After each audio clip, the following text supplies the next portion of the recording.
Hello everyone, আজ আমি তোমাদের দ্বিতীয় শ্রেণীর আমার বইয়ের দ্বিতীয় পর্ব বেলুন বাড়ি কবিতার প্রশ্ন উত্তরগুলি করে দেখাচ্ছি।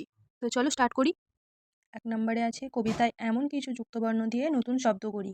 প্রথমেটা করে দেওয়া আছে, দেখো, ম দন্তস্বিত ক মস্ত, এরপরেটা হবে মস্ত, তারপরেরটা হবে সঙ্গী, তারপরে হবে সঙ্গ, এটা হবে সমস্ত দন্তস্ব ম দন্তস্বিত সমস্ত, ইচ্ছে,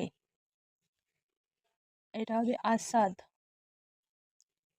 এটা হবে কচ্ছপ ক চয়ছ প কচ্ছপ। তারপরে 2 নম্বর আছে বেলুন ছাড়া আকাশে ওড়ে, আকাশে আর যা যা উড়তে দেখি, কি দেখতে পাই? পাখি,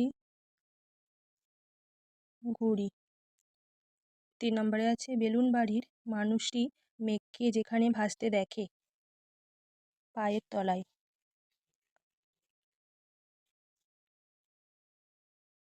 4 নম্বর বন্ধনীর শব্দ শূন্যস্থানে ঠিকমতো বসাও।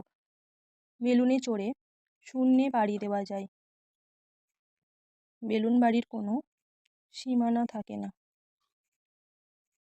থাকার সঙ্গে চলার স্বাদ পেতে বাড়ির ওপর মস্ত বেলুন বাঁধতে হবে। 5 নম্বর ওপর বিপরীত কী হবে? নিচ, বাঁধা, খোলা, মস্ত, ক্ষুদ্র, সীমা, সীমাহীন।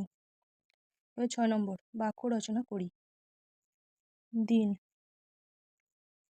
দিনের বেলা সূর্য দেখা যায়। শূন্য, শূন্য মানে খালি। নিজের, আমার, নিজের একটা বল আছে।